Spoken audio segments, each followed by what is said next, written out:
Satu unit sepeda motor terbakar saat mengisi premium di SPBU Bawang Latak, Kecamatan Menggala, Tulang Bawang, Selasa, tanggal 30 Maret tahun 2020.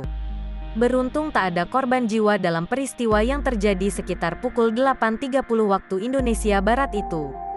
Dari rekaman CCTV yang ada di SPBU itu, sepeda motor itu terbakar saat tengah mengisi BBM di nozzle nomor 2. Tiba-tiba, percikan api menyembur dari tangki sepeda motor. Seketika itu, pemilik sepeda motor dan petugas serta beberapa orang yang ada di situ langsung berlari menjauh dari lokasi.